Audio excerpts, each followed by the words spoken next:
Ella Enchanted by Gail Carson Levine, Chapter 28.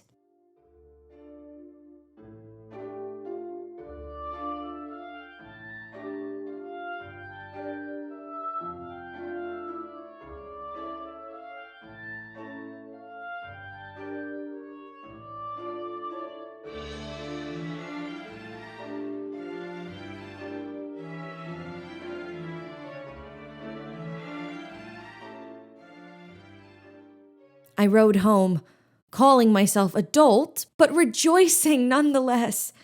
In my room, I opened my magic book to see if it would show me anything about the ball or CHAR's thoughts. There was nothing. The next morning, I tried again and found an entry in his journal from the night before. How dare she? That fright, Hattie, rushed at me the instant Layla left. Some wenches will stoop to anything to intrigue a man, she said. I should be devastated if I had to wear a mask in order to be interesting. Ugh. She warned me the mask might conceal anything, a deformity, advancing age, the face of an unknown bandit. If I were sovereign, she said, I would order her to remove her mask. I wanted to reply, if you were sovereign, every Kyrian would wish you'd don one. Certainly, I've wondered why Layla hides her face. But it may be the custom in Bast. If she is a bandit, she's courageous to come to court. More likely, she is disfigured. Maybe she has a scar, or one eyelid droops, or her nose is a mottled purple. I don't care. I'm pleased to have found a friend at these balls, where I expected to find only tedium. Does Layla, want more than friendship? Why did I write that name? Did she come to these balls as every other maiden did, hoping to wed a prince? No matter what I'm like, so as long as I'm a prince?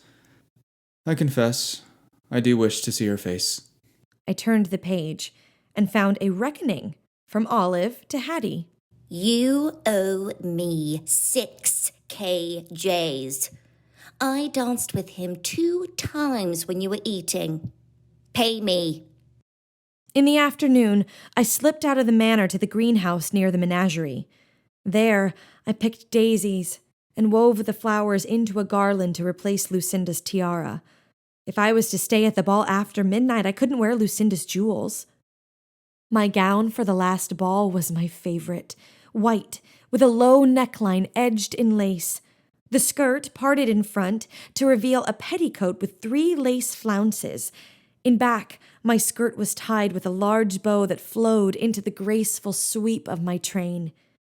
I faced myself in the mirror and began to set the garland in my hair, but Mandy stopped me. Here's something better, love. She handed me 2 packages wrapped in tissue paper. Open them. They were a tiara of woven silver leaves and a silver chain on which hung an aster made of lapis. Oh, Mandy! I bought them at the market. They won't disappear at midnight. She placed the tiara on my hair and fastened the chain around my neck. You make them beautiful, sweet. I looked in the mirror. Mandy's selections added something that Lucinda's creations hadn't. Just right for my gown, and just right for me. CHAR was waiting for me at the palace entrance.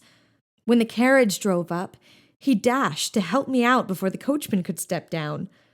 The clock struck 8:30. The beginning of the last ball. You look splendid, he said, bowing. I was touched by his gallantry, since he believed me disfigured. As we went inside, he said, Your carriage is an unusual color. Not in Bast. If he knew much about Bast, I was in for trouble, unless orange coaches were common there. He took my arm. May I visit you there? Bast would be honored. And you? I'd be honored, too. If I'm going to visit your family, you should meet mine. I'd be delighted. Someday. Now is a good time. They're nearby. You're nearby. Now? King JERROLD. He chuckled. That's who my father is. But, He's kind to everyone, except ogres. You needn't worry. The king rose when we entered. I curtsied, blushing for my rudeness in wearing a mask before him. When I rose, he was beaming at CHAR. Queen Daria was smiling too.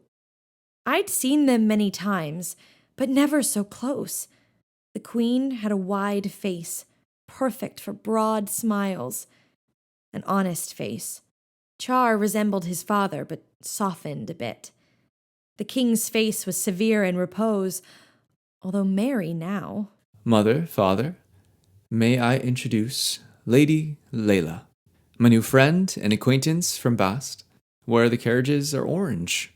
Lady Layla. King JERROLD took my hand. He had the roundest, deepest voice I'd ever heard. Welcome to Frel. Most welcome. Queen Daria embraced me. I've waited long to meet the maiden my son loves. I don't love her, Mother. I like her. Certainly. Over the queen's shoulder, I saw CHAR looking silly with embarrassment. Queen Daria held me away from her and searched my face. I can't tell through the mask, but you remind me of a lady I admired. She had the most playful spirit I ever knew. She added, so only I could hear. If you are like her, then CHAR has chosen well. She released me, and I stepped away, dazed. I was certain she had meant Mother. Lady Layla is proof I haven't been polite and distant to everyone, CHAR said. Excellent proof. King JERROLD answered. Bring along more proof and we'll be convinced. He frowned at my mask. We should return to my guests, CHAR said hastily. As we left, I heard Queen Daria say, I don't remember any orange coaches in Bast. Back in the hall, CHAR asked me to save a dance for him later. Just now, I'd be better polite and distant some more. I didn't want him to go. Every instant of our final evening was too precious to lose even one. But I nodded, and he left me. I watched the dance and turned down partners. Mistress! Hattie stood before me, simpering. I've wanted to catch you alone, my dear. I am Lady Hattie, daughter of Dame Olga. Layla had no reason to hate Hattie. I'm happy to meet another Frelin. Charmant says you live in Bast. No one called him Charmant. She proceeded to pump me about my family and circumstances, pressing me until I said, I hadn't thought it was the custom here to interrogate visitors. I apologize, but one has to be so careful when one is connected to royalty. You see, Charmant and I have an understanding. We are secretly engaged. Had she gone mad to speak such a falsehood? To protect him, I must ask you to remove your mask. I must see what lies beneath. Thank heaven she had asked and not ordered. You may ask, but I shall not oblige. Good evening, Lady Hattie. I turned and began to walk away. Layla, there you are. CHAR was back. Now dance with me. He said. Your prince commands you to. I want to spend the rest of the ball with you. He bowed to Hattie, standing a few feet away. Excuse us. I curtsied, reveling in her fury. They're all asking about you, He said, pulling me close as the dance required. Who is this mysterious stranger, they say? The maiden who wears a mask. Why? He stopped himself and changed subjects, speaking of court affairs. I wondered how many more dances we'd have. The clock chimed 9:30. In a few hours, Layla would be gone forever. I'd never be so close to CHAR again. Despite a fierce struggle, I began to cry. He might not have seen because of the mask, but a tear coursed down my cheek. Layla, I'm so sorry. There was so much remorse in his voice that I was startled. Why? What were you saying? I'm the one to apologize. I wasn't listening. I was thinking how sad I'll be to leave Frel. I laughed a little. No more balls every night. But you can come back, can't you? I suppose, but it won't be the same. You can never go back to a moment when you were happy. That's true. The dance ended. Would you like to go outside? Every time the musicians start up, I'm reminded of all the maidens with whom I should be dancing. Outdoors, we strolled through the castle gardens while I kept listening for chimes. How much time had passed? How much was left? Char spoke of Frel, asking whether I'd visited this site or that, and describing each one for me. I must have answered him reasonably when I had to, but if called upon to repeat what I had said, or what he said, I couldn't. Most of my mind and all of my heart were set on the sound of his voice, the warmth of his arm in mine, the rhythm of our steps together, the fresh scent of the night air, and on the wish that each minute would last a year. I cried again, but in the dark he didn't see, and the clock moved relentlessly on. 10, half after. 11, half after.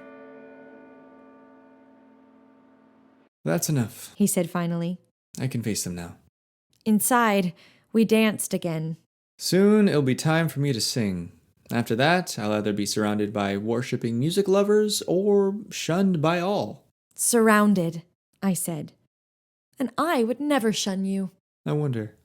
You may shun me if you know the truth. He took a breath and was suddenly quite formal. I apologize if I unintentionally raised your expectations, but I've resolved never to marry. So the balls hadn't been his idea. I stifled a triumphant laugh. You didn't mislead me. I've only been saving stories for home. I'll tell them, the prince said thus and so to me, and I said thus and so back to him.